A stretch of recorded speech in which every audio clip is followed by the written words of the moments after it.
Hello, everyone. My name's Aaron. I'm one of the pastors here. Thank you for being a part of Bay Area in Odenton or Annapolis, wherever you're joining us, even online. We're glad to be together this morning, and we're in a series called Unparalleled. I'm excited to jump in. Today is Palm Sunday, and today, Good Friday, this coming Friday, and then next Sunday, of course, Resurrection Sunday, Easter, we are covering the very familiar ground. Even if you're not familiar with church, you're likely familiar with some of the details surrounding the death and the resurrection of Jesus. But we're walking through those details using Luke's depiction of the events. However, what we're doing is that we are specifically focusing on the parts of those specific stories that only Luke records. Okay, as Luke was preparing his research project on the life of Jesus for his wealthy patron named Theophilus, he zeroed in on some details that hadn't made the cut in any of the other biographies of Jesus. These are his journalistic exclusives, if you will, as he reflects on the life of Jesus. In each one of these unparalleled scenes, unparalleled in any of the other Gospels, they all reveal something about Jesus that shows us how unparalleled and unique he is. They give us a lens that I think we can use to look at Jesus and see him for the truly unique, unparalleled God that he is. And so I'm excited to continue in that. But as we get started, I want to tell you a little bit about a rule that we have in the Hickson household, okay? A rule that we're living by, whether stated or not right now, is you don't say the word passy, okay? Pacifier, passy. We don't say the word passy because you cannot say the word. We have an 18, 20-something, almost 2 kid whose name is Callan. And we're trying to break him of his during the day use of this pacifier, so you cannot say the word. If you say passy, he hears passy. If he hears passy, he wants passy. And if you don't give passy, we have a big problem on our hands, okay? So you just don't say it. Whoever says it, they got to deal with the implications of another. We have a very unhappy child with not a lot of words to communicate his very strong feelings. So just don't say it, okay? And if you're one of the wonderful folks that serves in the nursery with the babies, they know this rule well, but I just want to tell you, you don't have to follow it with Callan. You give him whatever you want. You guys are saints. You deserve all that you get and more, okay? You guys are wonderful people. Do whatever you need to keep them happy. But as in our family, you don't say the word. Because if you forget, and sometimes we do, we forget the rule, we forget that we have this issue in our family, and so you might remember mid-sentence, something's going on, and maybe Lauren or I or one of the kids will say, do you want me to get his Too late. Too late. Okay? He already heard the P sound, and he is running from somewhere in the house, eager to find who has his passy. You've already said the letter. It's game over. You cannot pull those words back into your mouth. Deal with whatever you have just created, the chaos that now exists in our home. Now, whether or not you've been there with my son Callan or someone else, I think we all have been in a situation where you start down a path and you realize too late. I can't take this back, right? I've already started down, and now I don't know what to do. So, for instance, maybe you realize too late, I said I would be in the March Madness pool, but I didn't get in my bracket by Thursday at noon. Now I'm not going to win $1 billion. You know what I mean? So you had a pretty good chance to do that. Or maybe you forgot, I didn't turn in my paper, it was due at midnight, I forgot to do that. Or maybe in your house you say, I'm going to fix that slow leak before it becomes a fast leak. And then you see water pouring down the walls, and you're I'm too late, right? And now you have to deal with the mess that's going on. And again, maybe we've all been there about basic life stuff, but I'm wondering if you've ever gotten to that point with somebody else, or maybe even with yourself, where you're thinking it's too late. It's too late. I tried to fix things with them. It's never going to be fixed. Or look, I tried. I convinced him to stop, but he's too far gone. I tried to change my habits, but I'm just too old. It's too late. This is just how it's going to have to be. You're going to have to deal with the implications. I think many of us have been there. And here's the thing. In the unparalleled account that we're going to look at today of the life of Jesus from Luke, Luke includes this moment in his retelling of the crucifixion in the story that I think makes a very crucial point. A point that honestly flies in the face of our instincts about how human nature really works. And here's the truth that I think he conveys. The truth is that it's never too late to turn to Jesus. It's never too late to turn to Jesus. That's the point that the scene that we're going to look at drives home today. And it's a fascinating story, at least to me. But to be honest, that sounds a little too good to be true, right? It sounds like a cliche that like you'd cross-stitch into something, but not like live by as an actual true statement. Our instincts say it can definitely be too late. For this person I'm thinking of, they're too far gone. I get that feeling.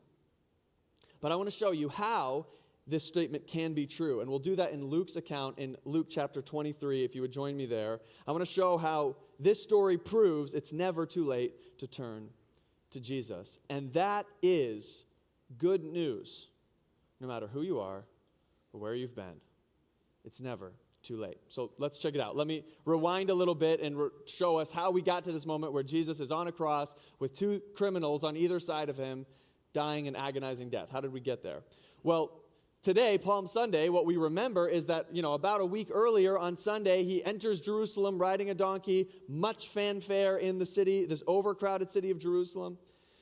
Over the course of the week, many exciting things happen, but then on Thursday night, the leaders finally seize their chance. Jesus is betrayed. He is arrested. He has various trials over the course of the night and the morning. Most of them are illegal in how they're conducted. And in the midst of those trials, Jesus is declared to be innocent. But they give him the death penalty for his innocence, which is not how that's supposed to work. But here he is. He's being hung on a cross. And last week we saw this unparalleled prayer that occurs in the middle of all this, where Jesus inexplicably is praying for the forgiveness of his murderers. I mean, only Jesus would demonstrate that kind of unparalleled forgiveness. Pastor Greg walked us through that last week. And then that brings us to our portion for today, where again, Jesus is in the process of dying. His clothes have been removed. He's been excessively beaten. And he's on a public road, likely right at eye level for passersby. And there's a gathering crowd. We'll start in verse 25, where it says this, and the people stood by watching. The people stood by watching. People are gawking. Okay? This is entertainment for them. The soldiers that are nearby, they're playing a game of dice right in front of Jesus. They're playing this game to decide who's going to get his clothes. They're literally more interested in who gets his clothes than they are in the tortured, dying human that's just a couple feet in front of them. It's an absolutely horrific scene. And then it gets worse. Okay, and these gathered crowds begin to literally add insult to injury. We see this in the rest of verse 35, where it says, and the people stood by watching, but the rulers scoffed at him, saying, he saved others, let him save himself. If he is the Christ of God, his chosen one.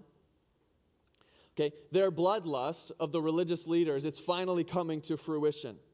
Jesus for them has been a threat for the whole 3 years that he's been doing his thing publicly, and they have been desperate the whole time to end the headache and all of the frustration that he represents.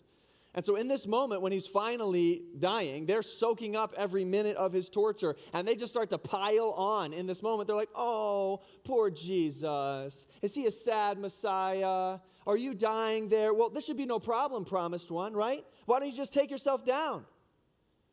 Why don't you save yourself if you're the big hero? They're mocking him. And what does Jesus do? He does nothing except strain to push up and take his next painful breath as he hangs on the cross.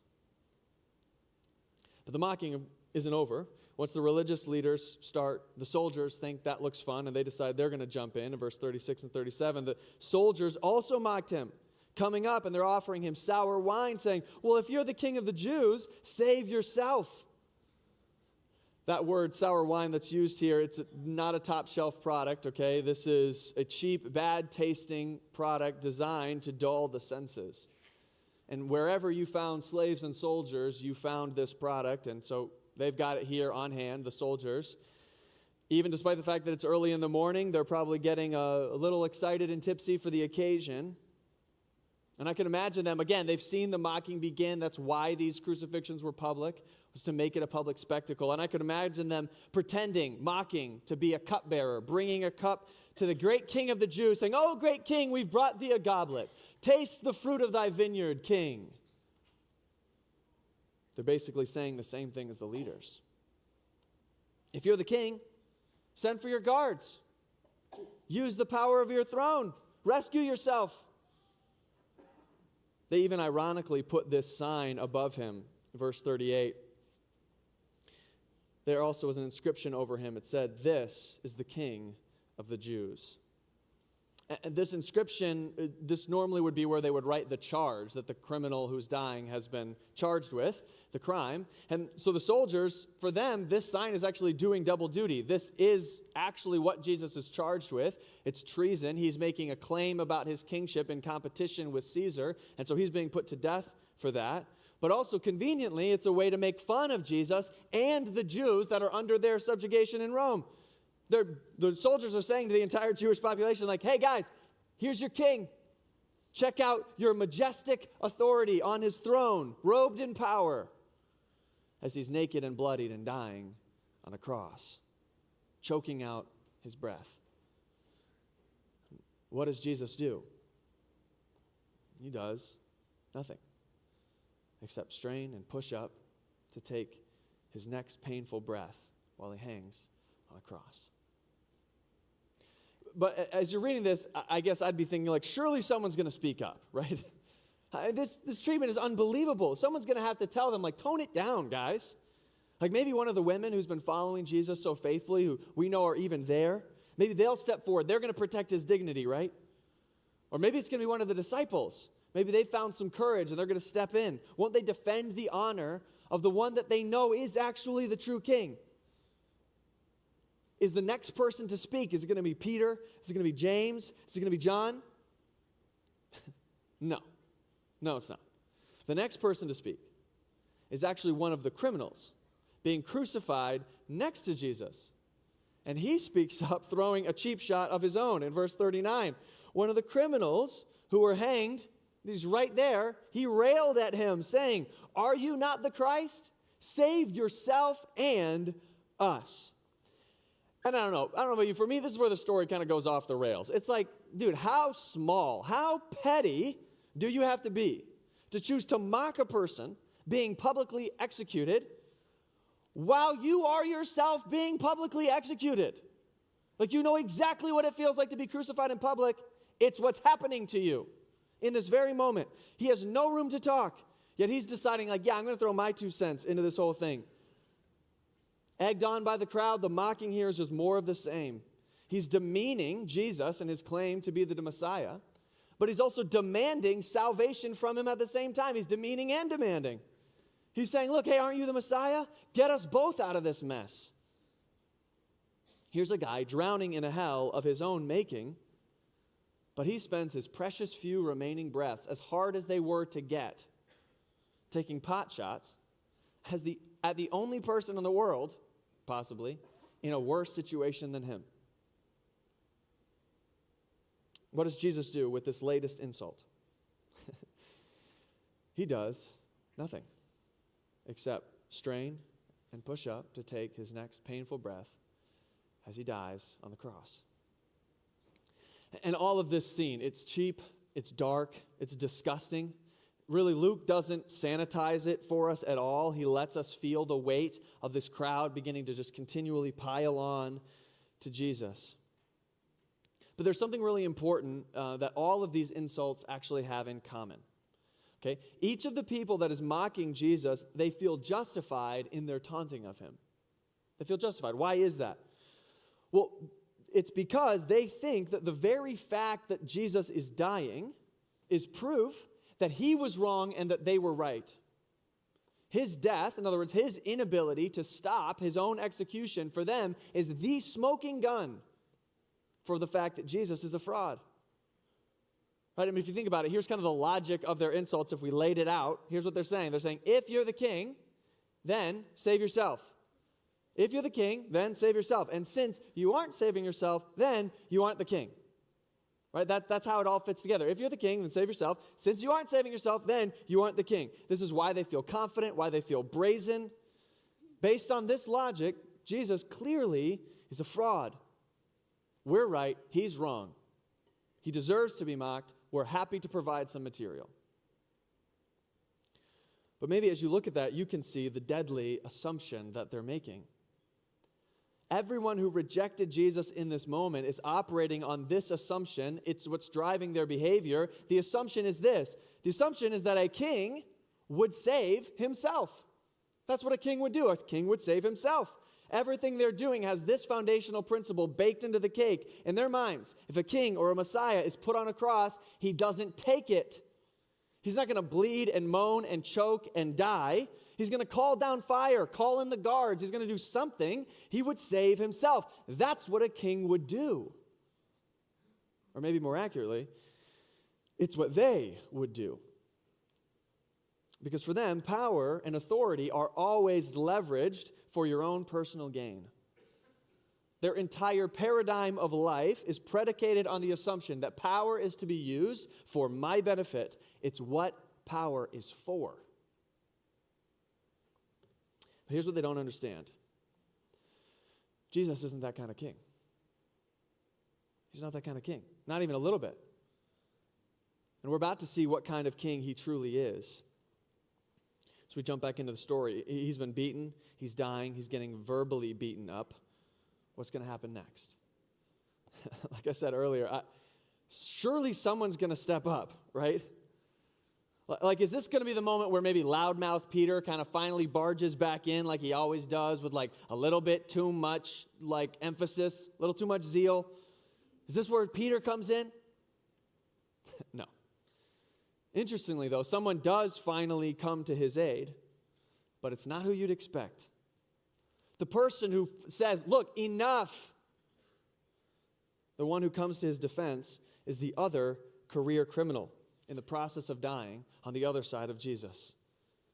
What does he say? Well, we see it in verse 40. He says, but the other rebuked him, saying, do you not fear God? You're under the same sentence of condemnation.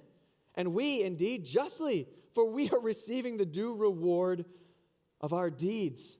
The criminal's calling out the other criminal. He's like, dude, seriously, read the room. Okay? You're dying the same way that this guy is that you're making fun of. And you're acting like you get to boss him around? Like, do you have any fear of God, any sense of justice whatsoever?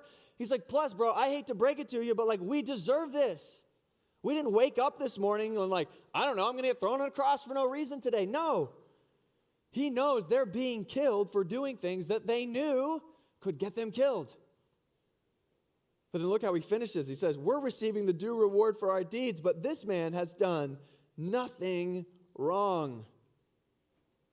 He rebukes the other guy and then clearly states that Jesus is innocent. It's like, our punishment, dude, it's on us. This guy, though, is different. He's innocent. He's receiving unjust punishment. What we see here from this criminal is that he knew the score. He knew the score. He probably didn't know much about theology or doctrine. Probably couldn't recite the books of the Bible in order.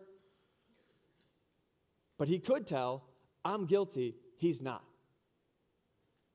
And frankly, that's a pretty important thing to know.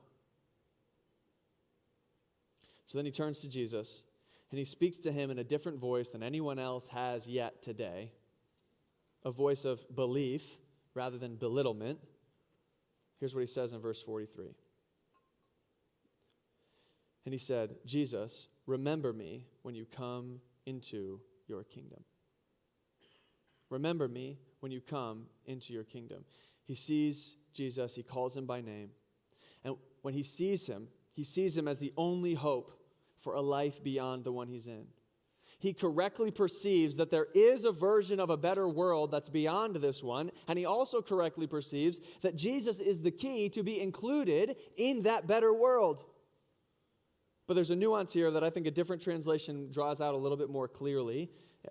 What it says here is that Jesus, remember me when you come in your kingdom. It's a very slight difference. Instead of into, but in your kingdom. And I think it better reflects the grammar and what this guy is trying to say. By saying when you come in your kingdom, what he's saying is that he believes there is a kingdom coming someday in the future, and he would like to be remembered by Jesus on that someday future day. This is a humble request, much different than the demand for salvation coming from the other criminal. Would you someday remember me when your kingdom comes? But I want to pause here for a second, because think about it. What has this guy just said? Like, we might read over what he's saying, but I think you could summarize the content of what he's just said this way. He has said, I'm guilty, you're not. I can't save myself, you can, and so I throw myself on your mercy. Essentially, that's the breakdown of what he's just said. He's like, I'm guilty, I deserve this, you're not. I can't save myself, but you can, and so I'm throwing myself on your mercy. And you know what that sounds a lot like? It sounds a lot like what I might tell someone to pray if they approached me after this gathering and they said, I would like to become a follower of Jesus, what should I do? I'd tell them to say and to believe, I'm guilty, you, Jesus, are not. I can't save myself, you, Jesus, can, and so I throw myself on your mercy.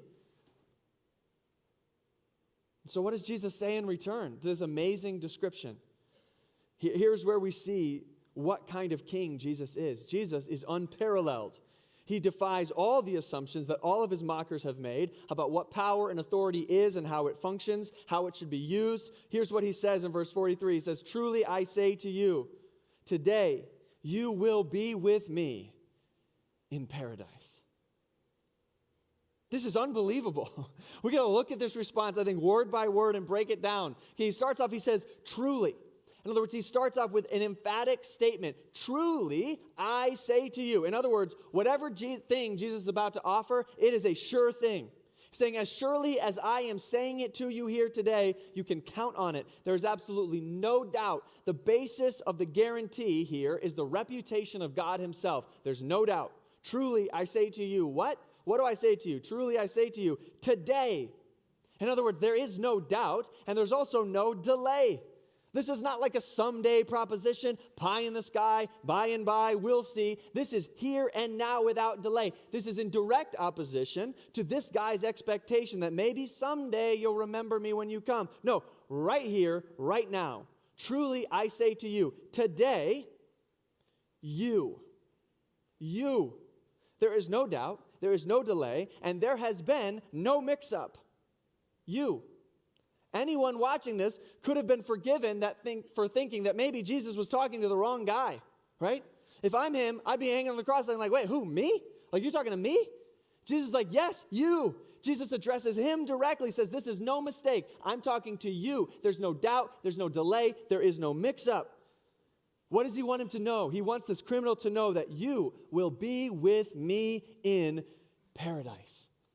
Jesus is extending a promise of being able to enter into the presence of God with Jesus.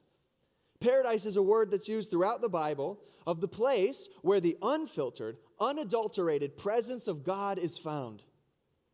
And Jesus knows himself very soon he will be at the Father's side, and he knows now that this criminal will be joining him in this place of eternal bliss.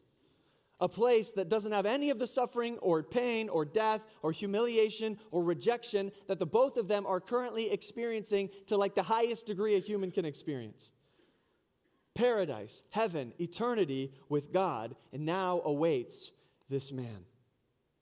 The criminal had said, I'm guilty, you're not. I can't save myself, you can, and I throw myself on your mercy. And the unparalleled, amazing response of Jesus is, truly, I say to you, today you will be with me in paradise. No doubt, no delay, no mix-up. You will be with me forever. And all of a sudden, even though this day had started as the last day of the criminal's life and as also the worst day of his life, it becomes the only day of his life where he experiences peace with God. He is, at this very moment, living eternally with Jesus. In fact, if you're a follower of Jesus, you can meet him someday, if you'd like. But guess what? When you meet him, he won't get any of your inside jokes about church or Christian radio. He's not going to relate to any of our conversations about how hard it was to have a daily quiet time and like what it was like to be a Christian in America or like being part of church subculture and evangelicalism. He's not going to get any of it because he didn't do any of it. He's a career criminal. Until the moment of his death, his life looked nothing like Jesus. But at a critical moment when his life was crashing down around him, God works a miracle in his heart that allowed him to see by faith what no one else that day could see in Jesus. Because here's the thing, only one person in this scene sees Jesus for who he truly is. The rulers and the soldiers, the other criminal, they see a failed king who can't defend himself. This one criminal realizes the vital truth. Jesus was a king, but a king for whom death was not defeat. Jesus was different. He was the only king who would be using all of his power to rescue others rather than rescue himself. What he's able to see is that Jesus is the king who dies for his people. Jesus is the king who dies for his people, the one who would die the death of his subjects in order to ensure their salvation and their relationship with him. He's a king who would pray for the forgiveness of his murderers and then turn around and grant forgiveness to a humble thief. What the others did not realize is that Jesus is a different kind of king. A king who's so powerful that death itself is not a threat to his reign. He's willing to endure death for the sake of those too weak and sinful to save themselves. Jesus is the king who dies for his people. And one unlikely person understood that truth in his dying moments. And today, he's with Jesus in paradise. So let me come back to where we started. I made a claim that it's never too late to turn to Jesus. And that seems too good to be true. But I think what we've seen in this story is that this man, this criminal, with his dying breath, expressed faith in Christ, and what he got in return was assurance from Jesus himself that he would spend eternity with God. So how can we know that it's never too late? Where does our assurance come from that anyone can, at any point, come to believe in Christ and be rescued from their sin? How can we know? Here's how we can know. Because the king who died for his people said so. That's how. It's never too late to turn to Jesus. You can know that because the king who died for his people said so. The innocent king said, "Today you will be with me in paradise." So what we can know is that you can rest assured you can never, never, never, never be too late to turn to Jesus. And maybe you're listening this morning, your heart maybe is a little bit elevated, or you're thinking a little bit more deeply than you normally do because I'm talking to you about you. And you've allowed yourself to believe that your particular brand of sin, or how long you've been rejecting God, or maybe how long you've been faking it inside of the church family, or how deeply you've gone into that particular sin, or how repeatedly you've done that and said you'd never go back, has rendered you too far gone, too late to experience the joy of a relationship with God. I'm here to declare emphatically to you today, the King who died to save his people says it's never too late. It's never too late. But maybe you're thinking, it's like, okay, seriously, bro, like that's the thing that people say, but like you don't know me, you don't know my story, you don't know where I've been, you don't know what I've done. Like I've got nothing to point to in my life to this point that could in any way justify God saving me. Anything I could point to that's good enough to allow me to enter into paradise, whatever that even means. But that's the amazing thing about a relationship with God. That it's based on faith and trust in what Jesus has already done in your place, not based in any way on your personal performance yesterday, today, or ever. Sometimes I think that we imagine that there's going to be this entrance exam for getting into heaven, right? They're going to like quiz you as you arrive about like, hey, how many Bible studies did you do? Okay, interesting, noted. How much money did you give? How much debt did you cast into the sea? Okay. How many short-term mission trips did you go on? Okay, how many Souls conferences did you go to? Bonus, okay, right? That's what we imagine. That's not at all how this works. I mean, think about it. What would the thief had said on this entrance exam? Okay? What would he have had to show in order to demonstrate his worthiness? I love how I've heard one pastor said it. He's like, look, this guy would be checking like NA, does not apply, on every single question, right? No Bible study, no giving, no nothing. I'm going to go like none of the above and put like a right-in answer. And my right-in answer for the thief on the cross is going to be, I don't know. The guy on the middle cross said I could come. That's all I got. As it turns out, that's all any of us have got. That's all any of us have to go on. The death of Jesus in our place is our only hope of salvation, of life forever with our Heavenly Father.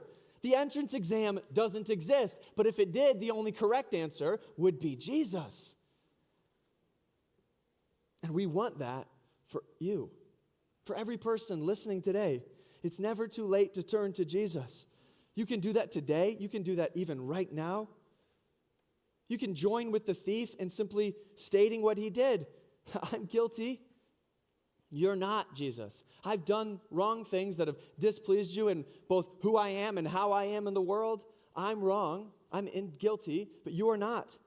I can't save myself, but you can, Jesus. And so I throw myself on your mercy, dependent not at all on anything I've done or could do. And Jesus' response to that humble faith is today, you will be with me in paradise. We want you to do that. If you want to do that or you have done that today, please talk to someone. Throw it in the chat if you're online.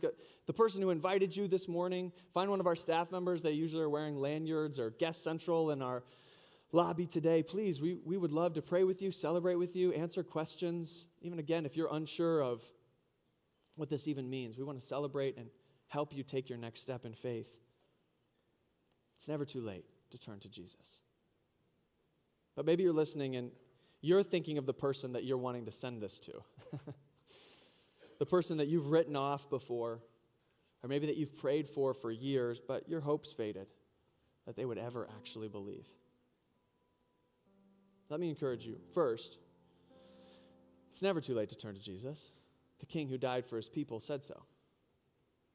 But also, I'd encourage you to take that step. Okay, send the link to this sermon or something else. Send a text. I'd encourage you to do something maybe that enables you to share this particular story about Jesus on the cross. Because here's the thing, I'm going to make a statement that I can't prove in any way. It's just a theory. But I think the whole reason that Luke included this story at this specific moment, the climax of his story of Jesus, I think the whole reason he included it was to encourage and to challenge his friend Theophilus, who was perhaps feeling like he was too late to turn to Jesus. Why would Luke feel like this story has to be included where others had felt it didn't? I think perhaps that was Theophilus' position. His doubts were too strong to be overcome. He had been taught, he knew, he just wasn't sure. And his skepticism felt too strong. I think Luke maybe made sure that this story got prime airtime in order to sear it into Theophilus' mind that whatever else he knew, he could know. It's never too late to turn to Jesus. So maybe it could have that effect in your friend or family member's life. What are you waiting for? Maybe you're holding back and sharing the gospel because you believe the lie that someone's too far gone. They aren't. This week, I would argue, is a time of heightened spiritual interest, at least somewhat awareness culturally. Maybe an invitation to Celebration Saturday. It's a fun thing in a parking lot with like food and music and things that's pretty low-key. That could be an invite. Maybe to Good Friday where we remember the death of Christ, or even to Resurrection Sunday in the morning. They might even be thinking they ought to go. You could meet them at that moment. It'd be a chance to have a conversation about how this person could be with Jesus in paradise. And you might be able to help them to see that, to finally believe that it's never too late. Let me pray. Thank you, Father, that it is never too late, and that you've made that clear in my life and the lives of so many others, who, if based on our own performance, we had to assess our readiness to enter your presence, we would come up woefully short. But I pray that we would have the confidence to claim the truth that you've given us. That when you say we can be with you in paradise, when we accept you by faith, that you mean it, and that you are the one who secures it. Pray for confidence and boldness in that truth this week. In Jesus' name. Amen. Hey, we hope to see you on Friday and Saturday and Sunday. Just the whole weekend, guys. We'll see you around. Thanks for being here.